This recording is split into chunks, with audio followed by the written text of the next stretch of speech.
What? No, okay. You should see itself in Israel and defeat of all our enemies in the most complete way. Peace with the flies, and it should be shalom taken miyad mamish. Lam natseach mizmor David. Yan chalenoi b'yem tzara yisagev Hashem Elohei Yaakov. Yishlach ezecha mikodesh u'mitzion yisavecha. Yizker kol men chesecha v'eloscha yidashna sela. Yitin lecha chel vavecha v'chol atzoscha yamale. V'radana b'shuasecha v'l'shem Eloheinu nidgel. Yamale Adonai kol mishalesecha. Ato yadaiti ki Yeshia Adonai Meshichem. Yanehu mishmei kodshay. Gvureis Yesha Yemine. Eila v'rechev. Ve'ela basusim v'nachnu b'shem Adonai Eloheinu nazke. Hey makor v'nafolu v'nachnu kamnu v'naseinu. Adonai Yeshia melech yaneinu v'yem kareinu. Thank you. Okay. So this is the mind we're going to be using. Take a safer. We have more in the room there. There'll be more people coming in the room. And this goes along with it. This is the references. We have. Yeah, okay. And if anyone wants a copy so they can make notes on it and write on it, a copy of the mimer, hey, you have some extra copies. Yeah. Okay.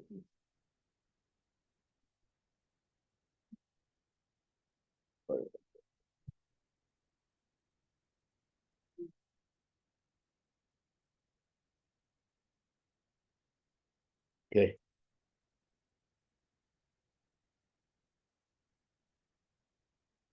One more thing. This is to understand a little bit more background to this mimer.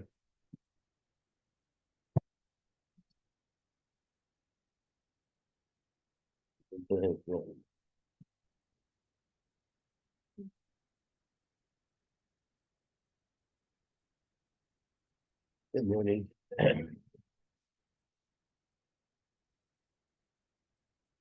So this is the mimer. Maybe you should put it on the table there so students take it from there and take these.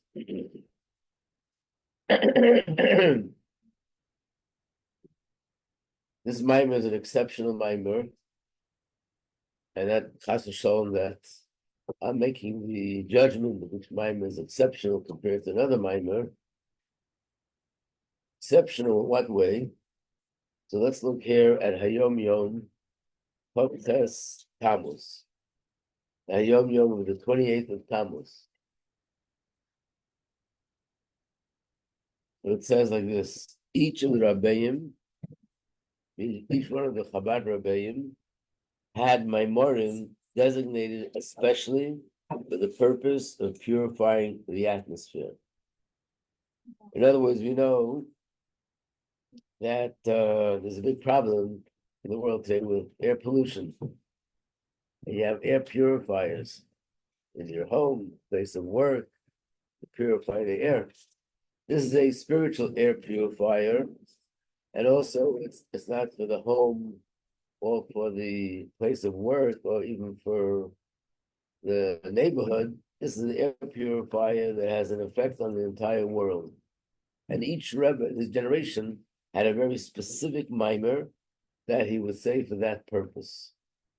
Every 2 or 3 years, the Rebbe would review and recite this mimer publicly, which means that, of course, every mimer teaches us something in Chassidus, but there was one mimer specifically for the purpose of bringing refinement in the atmosphere in the world. And just like Begashmias, a person is healthy and internally there's nothing wrong with him, but if he's going to be in a place where there are germs, for example, if someone goes to the hospital for whatever reason, usually the doctors will say, get out of here as soon as you can. Why? because the hospital is a place where, unfortunately, there's a lot of germs, bacteria, that people are not well. It's in the air. And unfortunately, this happens to certain people. Whatever they came for was healed, was cured. And then they got sick just when they got some sort of infection from being in a place which is not healthy air. So the same thing is also spiritually. And in every generation, there's something different that's going on. And every generation, there's a different tzaddik in the generation that his function is to purify and elevate that generation. So therefore, the Maimer of the Alter Rebbe was different than the Maimer of the Mittel Rebbe. And the Maimer of the Mittel Rebbe was different than the Maimer of the Rebbe Rashab.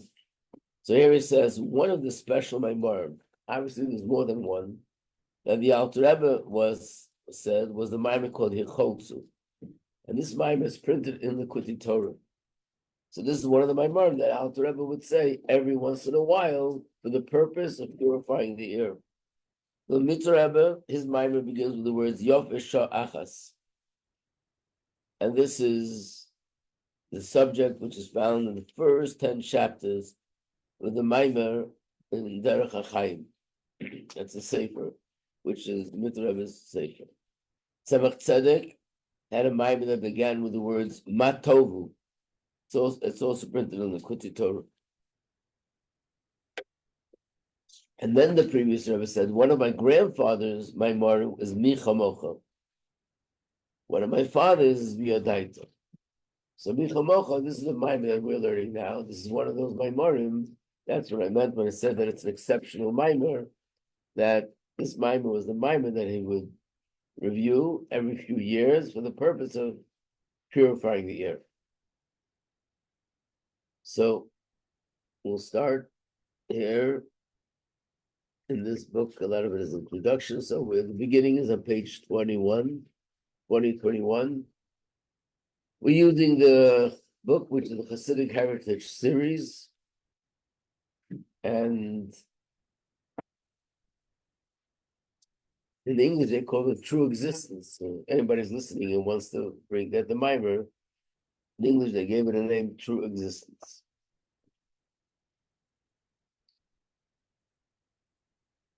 So this is references, which means whenever we come up with a pasuk, we come up with a Maimer Chazal, whatever, we can find the references so you could see it in the original source, we'll find it here. So in this book of references, the pasuk that the Maimer is based on is here in this book on page 31, which is the first page. Here, in this book, page 31 in this book. This is the Maimer, this is the pasuk that the Maimer begins with. It's in Oz Yashir, so we also say it in davening.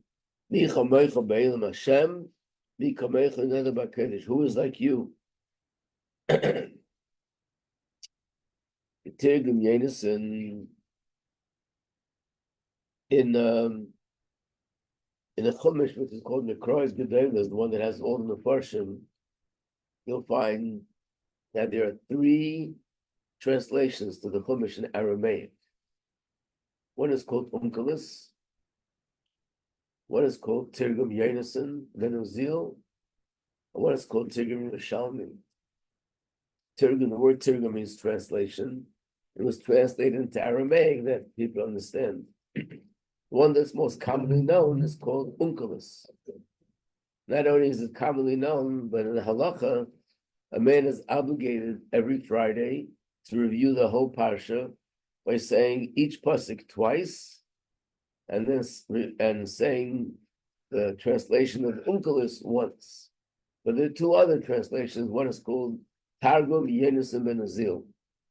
So what he's quoting here is from Targum Yenison Ben Azil, and he translates it this way. More or less, it's a word-for-word translation, but sometimes the translation itself gives you more insight into how he understands the meaning of the pasuk. Man kivasach be'ele meroi mahavaya. Who is like you amongst the supernal beings, Hashem? What is he adding? V'hainu. What insight is he giving us? If you look at the pasuk on the surface, mipshat pasuk, the simple pshat, it might be possible to translate it and explain it to mean Mi Chamocha Shia Neder B'Kodesh. The word Neder B'Kodesh means Hashem, you are resplendent in holiness. So who's like you that's resplendent in holiness? Which means Avayesh Chas v'Sholem, there might be someone else that is not like you, that's so resplendent in holiness, but is also great or a God. Mishein and Neder B'Kodesh B'Nei Silas. Chas v'Sholem to say that.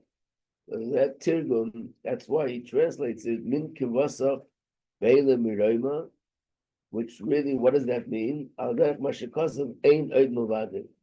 The Chumash it also says ein oid milvadi is nothing else besides Hashem. Okay, so we have two now. Like a Mishnah, I have to choose which one. I'll take a little bit of both.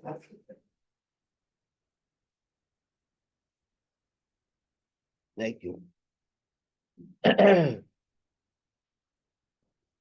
So here you look at page 32, 33. We know these words. Most people know the words from the davening, but it's actually pasuk in Chumash. Page 32, 33. And we heard a lot about it on Simchas Torah, because this is what we read, this is what we announce before going to our conference. Ata Hareis Ladas. Hashem, you have been shown Ladas that people should know. Ki Hashem Hu Elokim, that God is the God. Einod Milvadei, is no one else other than Him.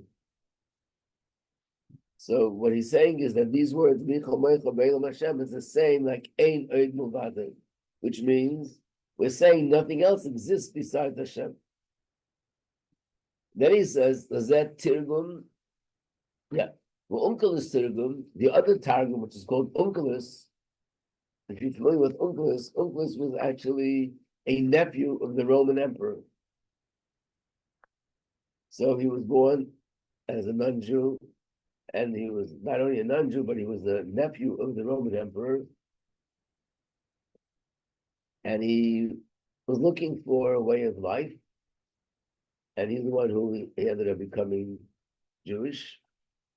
I think the story is that his uncle, the king, gave him advice that he should look for merchandise, go out to look for business, merchandise that is really very precious and that people don't really understand and appreciate the value, and that's what he should get.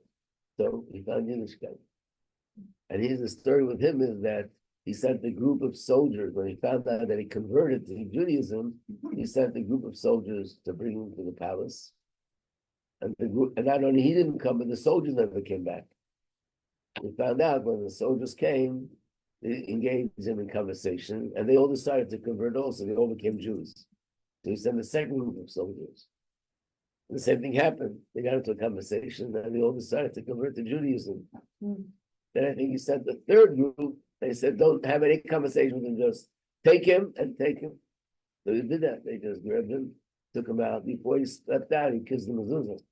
So they asked him, what's that? They got into a conversation, and they became converts. And there's a story that he actually, it's in Gemara, that he actually used, he was non-Jewish, so he used magic, black magic, to contact people who had died. He contacted different, like Bilam and Yashka and others, to ask them, so what's going on up there? Who's really the most important person up there? They all told him is the Jews. And eventually he became the one who wrote this Tirgum. So he also says, Leis bar milah. That is nothing equal to you. There's nothing that exists besides you. The simple meaning, if you don't know, look into commentary, it almost looks like saying there's no one equal to you, which means there are other forces, but they're not equal to you. But this way, Eid means there's nothing else. But this is not understood. How could you say, Leis bar milah, that nothing exists besides you? It says, Bereshis bara Elokim. Hashem created the world. So many things were created in the 6 days of creation, and it's in the Torah, so it's definitely emes. So how can we say nothing exists besides you? It's not a figment of our imagination, it's real. In some Mamar, they add In fact, the first three words, gracious, bara, Elokim, spells emes. How's that? The last letter in each word is emes. The last letter in gracious is sof. The last letter in bara is aleph. And the last letter in Elokim is mem. Aleph, mem, sof is emes. So the Torah is emes. And if it says in the Torah that Hashem created the world, it means it's the emes.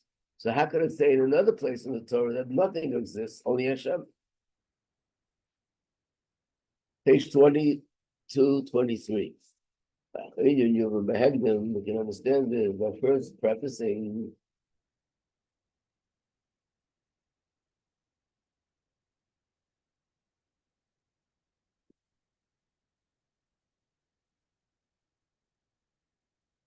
Mashakosov. It says, to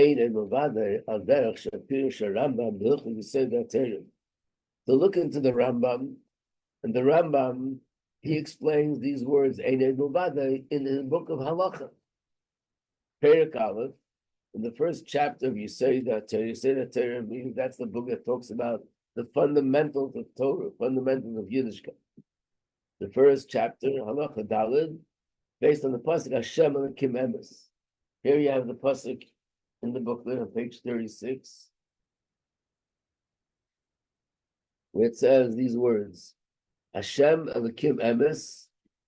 Hashem is true, and Hu Elokim Chayim, and He is the living God and the eternal King, eternal King. So the Rabbi says, what do you mean that Hashem is the only one that's emes? Again, everything else is also emes. There are trees, there are animals, there are humans, there are planets. Yeah. It's everything is part of Hashem, and there's nothing that isn't Hashem. Right, that's what he's going to explain. Yeah. Again, you know this from other places in the Chassidus, but here is going into this. Of course, this is also already brought out in Tanya, but we'll see later what he's adding in this Maimer. So these are the words. What he's quoting now is the quote from the Rambam. This is what you see here is from the Nevi'im, Yirmiyahu. He's saying, "Hu levadeho emes." Hashem is the only truth. Vein la'achar emes kamitosei. Nothing else is as true as He is. Hu sha'atayra amra einad muvadei, and that's what it means when it says in the Torah, nothing else exists besides Him. Ein shom matzui emes muvadei k'maisei, like Hashem. Nothing is as true as He is. Ad kan l'shayna means end of quote. So it doesn't mean that it's not true, but nothing is as true as He is true. What does that mean? If it's true, it's true. If it's not true, it's not true. The answer is everything in the world exists because of Hashem. So therefore, even though it's true that it exists, but its existence is not credited to the object, it's credited to Hashem. So just to think of a simple mashal, so to make it easier to relate to, is that the wind is blowing and there's a piece of paper flying in the wind. So the piece of paper is like the wind and it's flying at 30 miles an hour. Is the paper a flying object or not? Is it flying? Is it a flying object? Why not? Not flying if it's on the floor. Right. So I'm not talking about the paper now. I'm talking about the flying, just the flying part. Even though it's flying, it's not really flying on its own accord. It's only flying because of the wind. And if the wind will stop, the instant the wind stops, that instant the paper falls down. That means it's flying, but it's not really truthfully flying. Now let's look at the wind for a second. Is the wind emes? Or there's something blowing the wind? So basically Hashem makes the wind blow. So the wind is also not emes. Hashem is really the emes. And basically that's with everything else in the world. And that's what it means, that all the physical things in the world don't have their own truth, that they exist, but not in a real true way. In our perception, we see it, and it does exist because Hashem makes it exist, but being that it doesn't exist in an independent way, It's not true. Its existence belongs to Hashem, not to itself. That's what it means.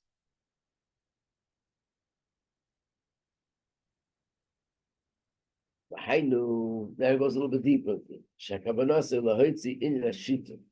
This word shituf is a one word that represents an entire subject. The word shituf in Hebrew is like the word shutfus, which means partnership. It's coming here to negate a kind of belief in Hashem that is connected to the idea of shituf, partnership. What does partnership mean?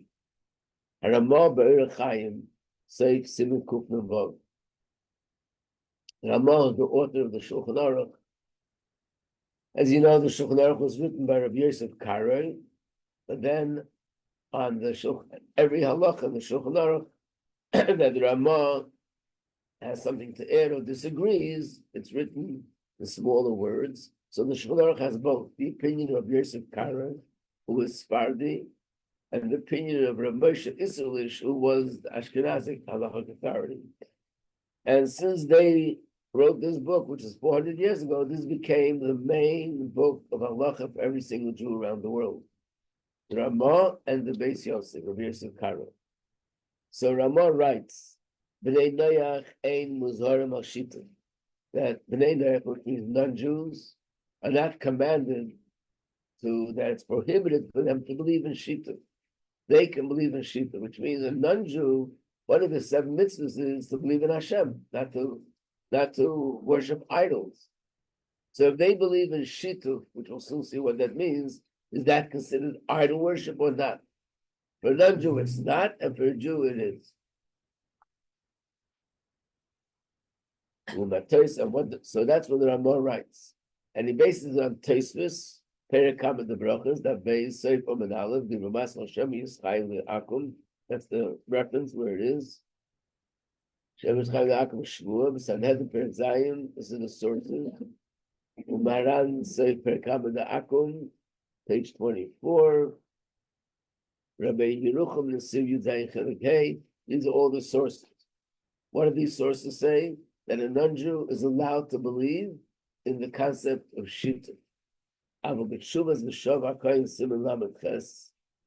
But in this source and another source, Shuvah Sharaf Ryan Simon Chov Daled, they argue and they say that even a non-Jew, if he believes in partnership, that is a form of idolatry, and he's not allowed to believe that. Rambam says that. What? Rambam says that. No, it doesn't bring Rambam. No. V'hainu, inyan hashituf eina avodah zarah klal. So based on the Ramah and all the other sources, shituf is not considered idolatry. So what is it? Ela al derech shomer habeseinu zechrein levrach b'medrash Rabbah binyan hamalachim. Similar to what it says about the angels. What is that? Rabbi Yochanan Omer. Rabbi Yochanan is a machlokes in Gemara, a difference of opinion about when were the angels created. Rabbi Yochanan says, Shenivru b'sheni. They were created on the 2nd day of creation, on Monday. Chanina Omer, Shenivru b'chamishi. They created on the 5th day, on Thursday. Why? Because it says, V'oif yo'ofer. Again, if you look in your book, the references, page 37, the pasuk of Chumash, where it talks about the process of creation, what was created each day.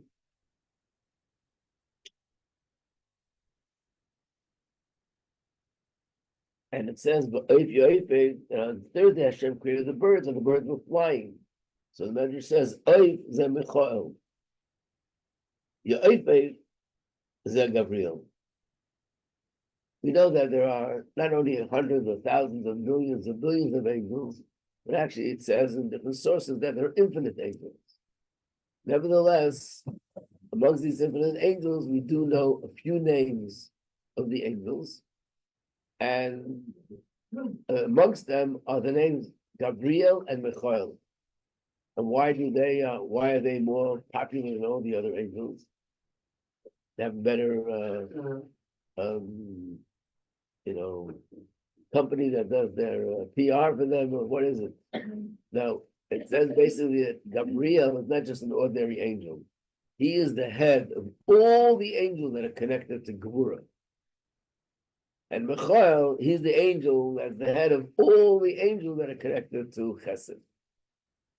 So some places, we'll find this a little bit later, it says that Gabriel is the angel that's in charge of fire, and Michael is in charge of water. Same thing, it's Chesed and Gevurah.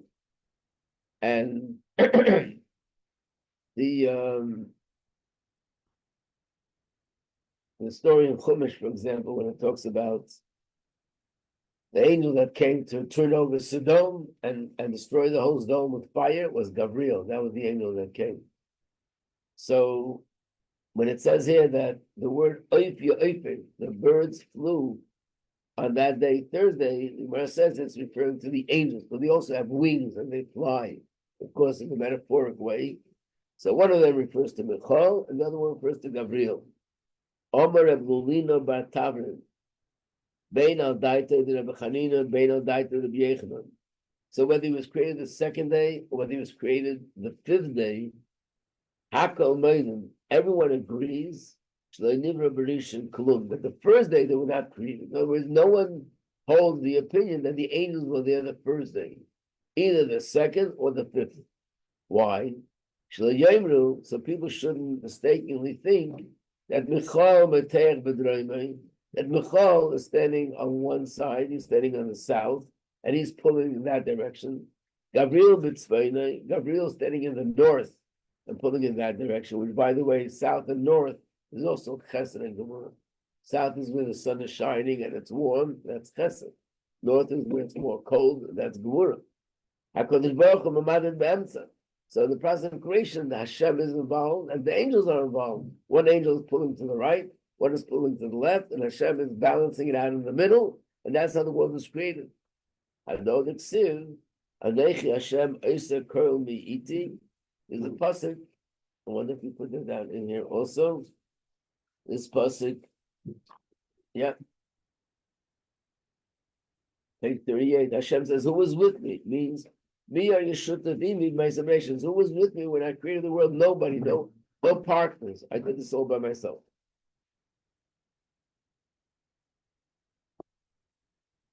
Are you missing books? Because in the other room, we have more of these books, and we have more of the references here. If you want to go to a small library room, you can get the books. Okay.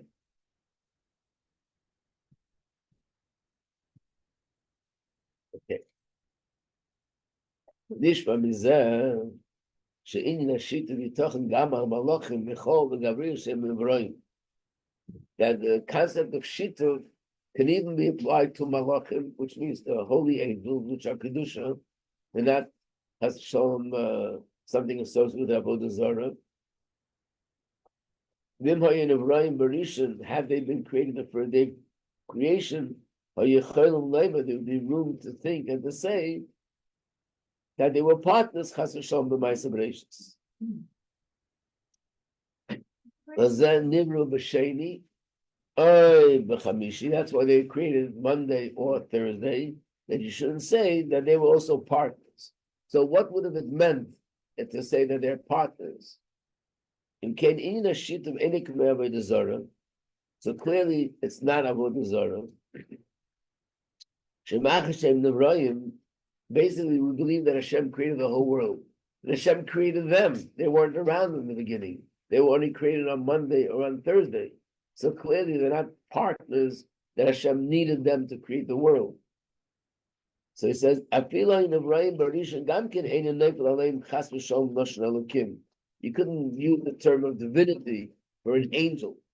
You could use the word shita. So whatever shita is, it's not avodah zarah. So what would it be like? There's a famous quote in Gemara, Gimel Shutfim Ba'adam. There are three partners in a person. Who are they? Av v'em, the father and the mother. VaKadosh Baruch Hu. The father provides this part of the body. The mother provides that part of the body. And Hashem provides the neshama.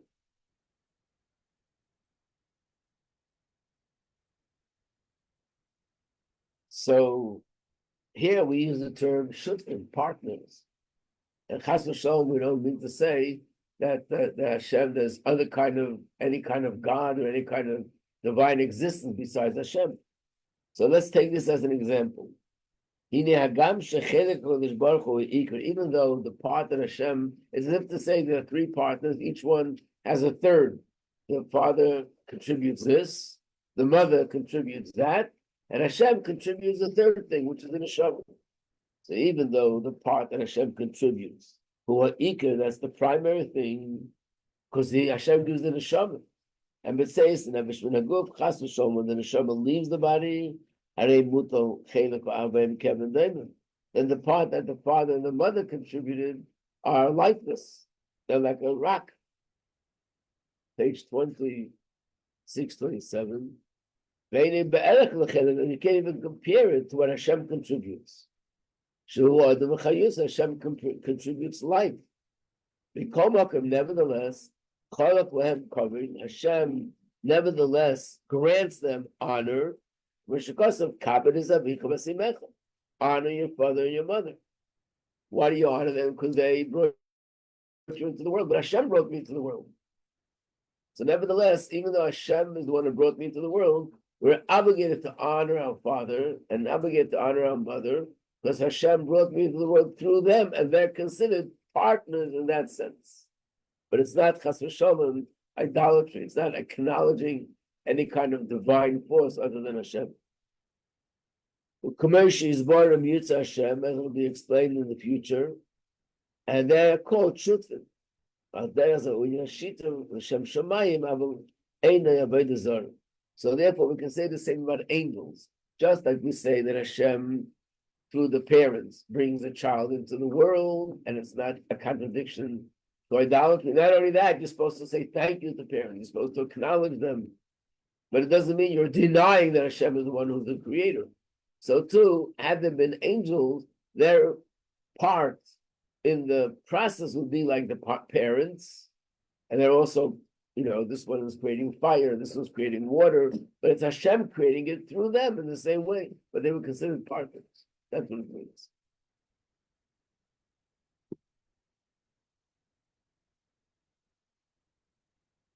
What is she doing?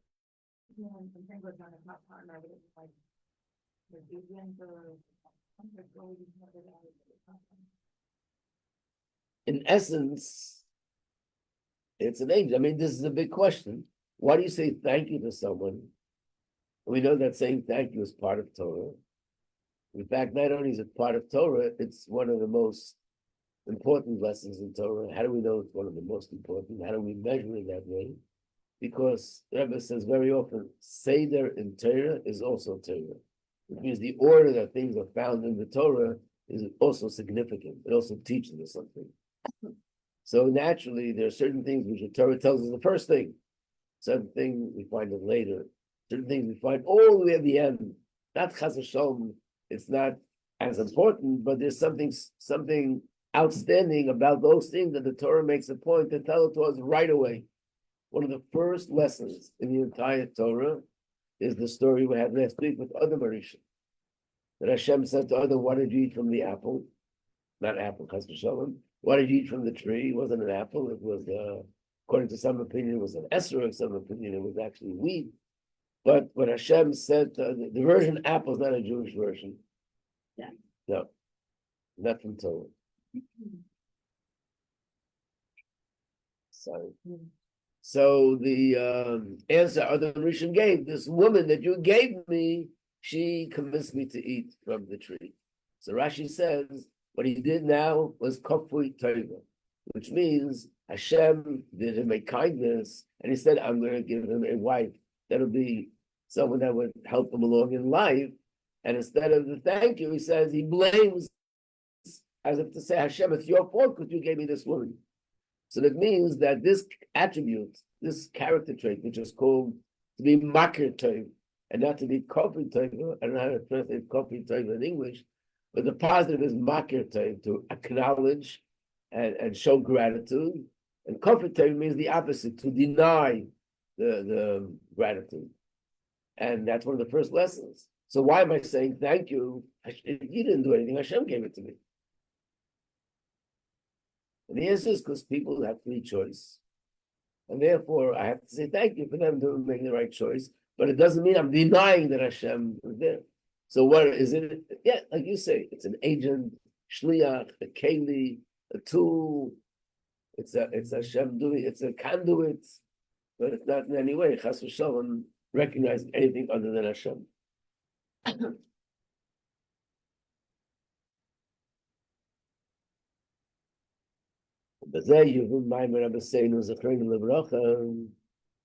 this explains another thing that what our sages say in the Medrash Rabbah. Shisha dvarim mitzvah Adam Rishon. Adam Rishon was given 6 mitzvahs. The reason why we say the Sheva mitzvah b'nei Noach is because he only had 6. When was there 7 for the rest of the world? That was with Noach. Echad man, one of the 6 from the beginning was the avodah zarah, not to worship idols. Vim neimesh shita avodah zarah eich yizbra teisvus v'ramah v'rabbi Yerucham shebeneinech einu mizarah malashita ma'achash adam rishon et stav al zeh.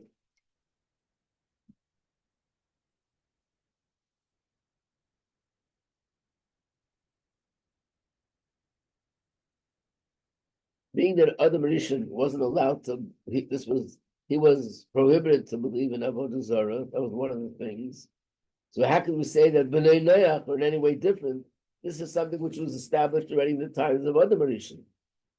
So certainly we must say Shashita Eina avodah zarah klal. Shita, this partnership concept, is not avodah zarah. But what is it like? There's only one king. The Melech gives honor to the Sarim, he gives honor to all the ministers and the people who run the country. They get honor because of the job that they're doing. But really, there's only one king. The same with Hashem. There's one Hashem, but Hashem sort of delegates authority to different angels and different forces in the world to do things. And therefore, we give them honor. For a yid to believe that, and therefore like to almost like pray to an angel, could you give this to me or that to me? That would be avodah zarah. And we'll soon explain, what does it mean? For one person it is, for one person it's not. How can you explain that? So you have to take one page at a time. We'll get into that a little bit later. Now we're saying that there's actually 2 different psukim in the Torah. One is to teach us to believe in Hashem, and the other one is to teach us about Shita. Be'emes, lav de avodah zarah, the prohibition of not worshiping idols, this is from the 10 Commandments. This is what it says, that do not worship any other God. So we know that in the Aseret Hadibris, the first one is, I am God, your God that took you out of Mitzrayim. And the second one is, do not worship other gods. That is one of the 10 Commandments. That is a commandment against avodah zarah. And where's the source for partnership? They're not allowed to believe, a yid is not allowed to believe in partnership. That means to recognize that Hashem is one. That's from the pasuk, Shema Yisrael Hashem Elokeinu Hashem Echad. And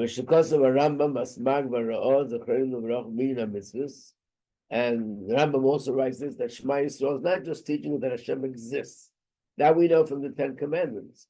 Shema Yisrael is teaching us something else, that Hashem is one. And not believing that Hashem is one is, for a Jew, considered idolatry. The mitzvah to acknowledge Hashem as one and unique, that's the source for Shittuv. It's basically from the word Hashem Echad. So there are 2 aspects in Amunah. One aspect of Amunah is to believe in the existence of Hashem and to believe there is no other God, chas v'sholem. And the other is, not only that, but there isn't even any kind of sense of partnership, that everything in the world is totally, completely, absolutely dependent on Hashem. And therefore, we say Hashem is one in an absolute way.